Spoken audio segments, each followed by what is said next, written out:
Wam.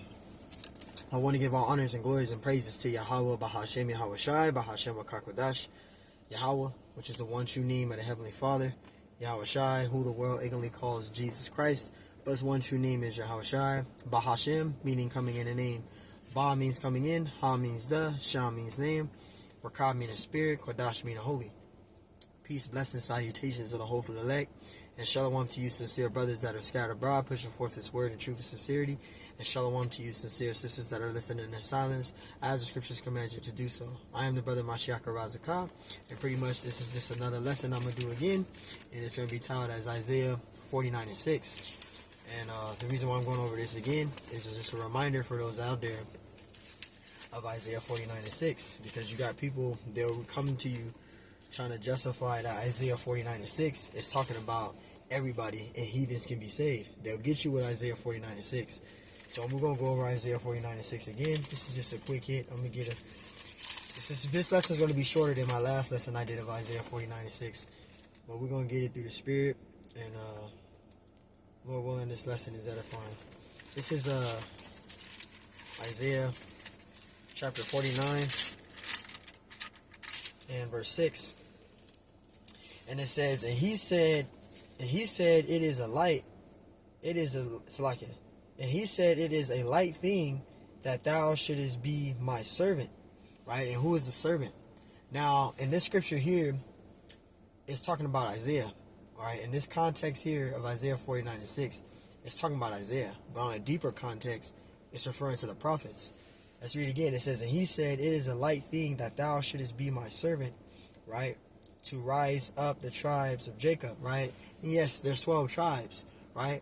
But that rising up of Jacob is this truth that's being taught to them. That's that rising of the Jacob, of this truth of them being taught, right? The names of the Lord, right? This gospel that we're preaching out, right? They're getting this truth. They're learning it, okay? They're being taught it. That's the rising of the tribes of Jacob. Now, that servant there, that's talking about the prophets, right? That's the servant there, which I'm going to get in Amos really quick, actually. Let's go to Amos, and we'll go back to that Isaiah 49. Now, this is Amos. Bear with me, you guys. Amos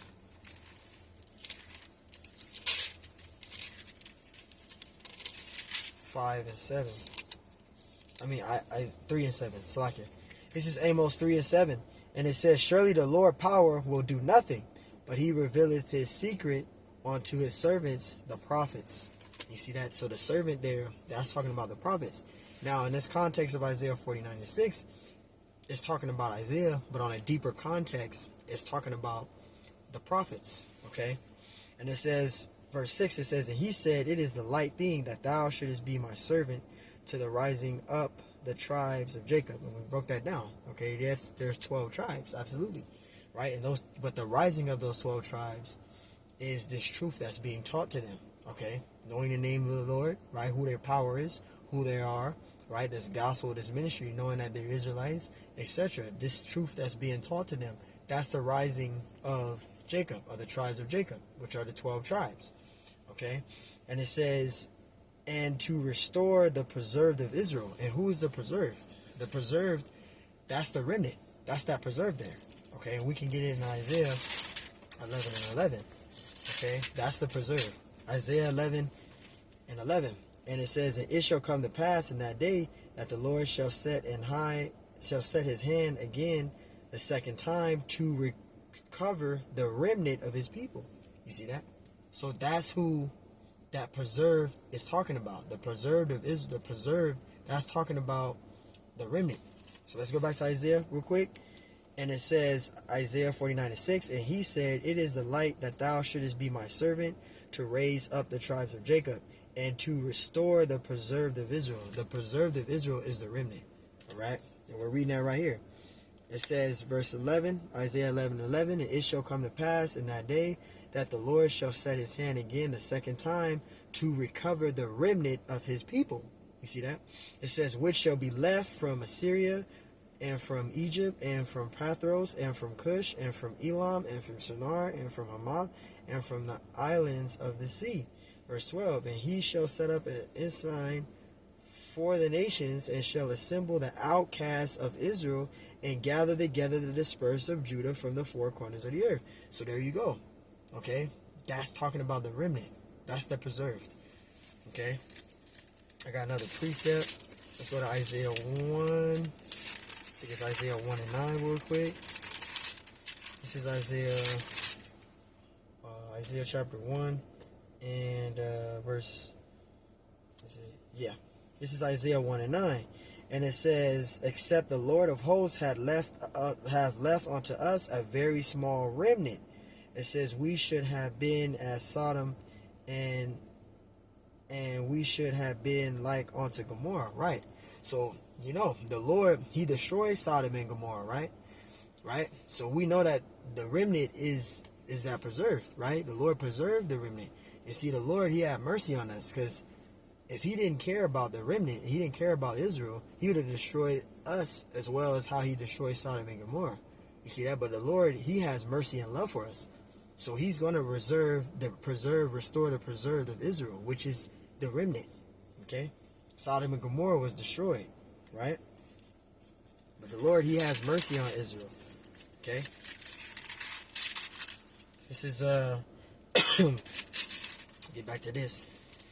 This is Isaiah 49 and 6. And he said, it is a light thing that thou shouldest be my servant, right, to rise up the tribes of Jacob and restore the preserved of Israel. Okay? And the preserved is the remnant. Okay? We prove that. And I want to get out some more scriptures. I'm trying to think of the precept. It might be Isaiah chapter 10 and 22. 10 and 20. Yeah, it is. Isaiah chapter 10 and 20. It says, and it shall come to pass in that day that the remnant of Israel, and such as... It says, I read from the top. And it shall come to pass in that day that the remnant of Israel, and such as are escaped of the house of Jacob, shall no more again stay upon him that smote them, but shall stay upon the Holy One of Israel in truth. And there you go. It says the remnant. It says, and it shall come to pass in that day that the remnant of Israel, right? That the remnant of Israel, and such as are escaped of the house of Jacob, shall no more again stand upon him that smote them, but shall stay upon the Lord, right? The only one of Israel in truth. Verse 21. The remnant shall return, even the remnant of Jacob, unto the mighty power. So there you go. That's the remnant. All right. The preserved of Israel, right? The restored, the preserved of Israel. That's talking about the remnant. All right. Verse 22, it says, for though thy people be as the sand of the sea, yet a remnant of them shall return. Right. The consumption decree shall overflow with righteousness. And there you go. So the restored, the preserved of Israel, that's the remnant. Okay?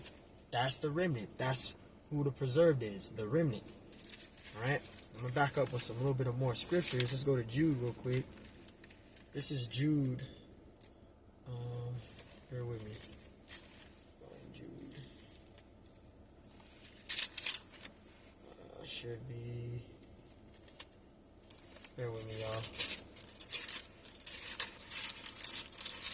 When you go to Jude, where's Jude at? It should be somewhere right here. Bear with me.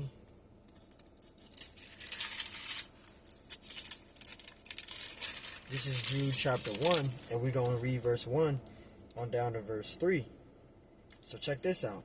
It says, Jude, the servant of Yahushua HaMashiach, and the brother of James, to them that are sanctified by the power of the Father, and preserved in Yahushua HaMashiach, and called. It says, mercy unto you, and peace, love, and be. It says, peace, love, be multiplied. So like it, beloved, when I gave all diligence to write unto you of the communion salvation, it is needful for me to write unto you and exhort you that ye should honestly contend for the faith which was once delivered unto the saints, which are the Israelites, right? So the remnant, that's the preserved there, is the remnant, right? And we read it in verse 1. Preserved in Yahushua and called. That's the remnant. Okay, that's talking about Israel, the remnant. Alright, getting back to there, let's get to the main point now. Because this is the scripture that they love to use, these rocky-tacky Christians. I will also give it says, I will also give thee for a light to the Gentiles, that thou mayest be my salvation unto the end of the earth. Now, the lighting unto the Gentiles, that's talking about the Israelite foreigners. Okay, that's who that's talking about. When you go to Romans 1:16, Galatians 3:7 through verse 9, or you read in Galatians 28 through 29, that's dealing with Israel. Okay, that's all dealing with Israel, and this is dealing with Israel. Okay, because it talks about in Galatians 3:29, it says who are according to heirs to the promise, which that's dealing with Israel. Okay, that the promises, that's dealing with Israel, right? So those Gentiles there, that's dealing with Israel, right? You also have Romans 11:11 on down to verse 14. That's dealing with Israel. That's talking about the Israelite foreigners. You had Israelites that were Hellenized. They were Israelites of the flesh, but they were cast out as heathens. They were cast out as Gentiles. So when it says to shine a light onto the Gentiles, that's talking about the Israelite foreigners, which were cast out as Gentiles. And we can prove that there is talking about those Gentiles there is talking about Israel. Let's prove it. This is 1 Corinthians. We're going to prove it in 1 Corinthians, man. Alright. Bear with me. I think I went a little far. This is 1 Corinthians 12 and 1. 1 Corinthians 12 and 1. It says, now concerning the spiritual gifts, right? Brethren. Now, if the Gentiles in Isaiah 49 and 6 is talking about natural Gentiles, then why would Apostle Paul, if that is talking about natural Gentiles, he wouldn't call natural Gentiles brethren. That's how we know that that's not talking about natural heathens. Okay? Because Apostle Paul was what? He was an Israelite. Right? So when we read Isaiah 49 and 6, that Gentiles there is talking about Israelite foreigners. Okay? That's who that's talking about there. Apostle Paul is not going to call a heathen brethren. Okay? He's not going to call them brethren. He's going to call Israelite brethren. Right? Because when you go to Romans 11 and 1, Apostle Paul was an Israelite. He called these Israelites here, these Gentile Israelites, which are called Gentiles in 1 Corinthians 12 and 1 through 2, he called them brethren, right? 1 Corinthians 12 and 1, it says, now concerning spiritual gifts, brethren, I would not have you ignorant. See, why would he call heathen nations brethren? Apostle Paul was an Israelite. Read Romans 11 and 1. He was of the tribe of Benjamin. So if he was an Israelite, he's not going to call a heathen brethren. Okay? But he's going to call Israelites brethren, though. Right? So that's how we know that it's talking about Israelites here. Verse 12, it says, ye know that ye were Gentiles, talking about Israelite foreigners. Ye know that ye were Gentiles carried away unto these dumb idols, even as ye were led. You see that? So there you go. So when you read Isaiah 49 and 6, and it says, I also give thee for a light to the Gentiles, that thou mayest be my salvation unto the end of the earth. That Gentile there is talking about Israelite foreigners. Now you got two types of Gentiles. I'm not disputing that. You got two types of Gentiles. When you read in the scriptures here of Isaiah 49 and 6, that's talking about the Israelite foreigners, Israelites of the flesh that had a Gentile state of mind. They were called Gentiles because they learned the ways of the heathen. Okay, they learned the way of the heathens. Right? They were cast out as Gentiles. Okay, they were Hellenized. Right? They took on the ways of the heathen. They went from having Israelite names to taking on Greek names. They went from having Israelite names to taking on Roman names. So you had Israelites in the scriptures that were called Greek. They were called Gentiles. They were called those things because they were in the ways of the Greeks. They learned the customs of the way of the heathen. That's why they were called Greek. When you go to the Greco-Roman Empire, you could put in Greco-Roman Empire, you had Israelites during that time of Rome, they were speaking Greek. They were speaking Greek. They were literally in the customs of the Greeks. Just like that Greek Syro-Phoenician woman. That's mentioned in Mark 7:7-26. Yeah, she was called a Greek Syro-Phoenician because she was called Greek because she learned the customs of the Greeks. She was an Israelite of the flesh, but she was in the ways of the Greeks. She learned the customs and the ways of the Greeks. So she was called a Hellenese, which is a female version, a female word of Hellenen, which is a male word. So Hellenese is a female version or female word for Hellenist. Okay, an Israelite that was Hellenized. So she was called Greek because she was in the way of the customs of the Greeks. And she was called Syro-Phoenician because she was native in the land of the habitant of Phoenicia in the province, which was a Roman province of Syria. Because when you put Syria and Phoenician together, that's Syro-Phoenician. So she lived in the land of Phoenicia, which was in a province of Rome, of Syria though. So she was called a Greek Syro-Phoenician. So she was an Israelite. She just was in a Gentile state of mind. That's why the Lord healed her child and all of that. So the Lord healed her child because she was an Israelite. That's why. When her child was possessed with that devil, with that demon, right? The Lord cast the spirit off of that woman's child. She was an Israelite. She was called Greek Syro-Phoenician because she lived in the inhabitant of the land of Phoenicia, of Phoenicia, right? Which was of Roman province of Syria, right? That was a Roman province, Syria was. So that's why she was called a Greek Syro-Phoenician. She wasn't a heathen, she was an Israelite. Right? Now the woman that was at the well, when you go to John chapter 4, St. John chapter 4, she was a heathen.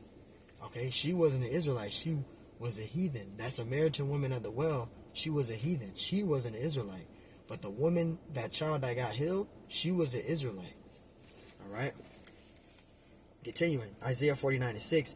He said, it is a light thing that thou shouldest be my servant, which the servant is the prophets. Okay, which we got in Amos 3:7. Right? And it says to rise up the tribes of Judah, the tribes of Jacob. So like how the 12 tribes of Jacob being rised up by this truth being taught to them. That's how they rise. That's how the 12 tribes is being risen. It's being raised. It says, and to restore the preserved of Israel. The preserved of Israel is referring to the remnant. We got scriptures to back that up. That's all dealing with the remnant there. And it says, continuing, and I will give thee for a light to the Gentiles, that thou mayest be my salvation unto the end of the earth. That's talking about Israelite foreigners. And we read 1 Corinthians 12:1-2. That's talking about Israelites. That's talking about Israelite foreigners. That's all dealing with Israel. Isaiah 49:6. That's all dealing with Israel. So hey, Lord willing, this lesson is edifying. I want to give all honors and glories and praises to Yahweh, Bahashem Yahweh Shai, Bahashem Kakodash. Peace, blessings, salutations to the hopeful elect, and shalom to you sincere brothers that are scattered abroad, pushing forth His word in truth and sincerity. And shalom to you sincere sisters that are listening in silence, as the scriptures command you to do so. I am the brother Mashiach Arazakah, and Lord willing, this lesson was edifying. On to the next one. Shalom.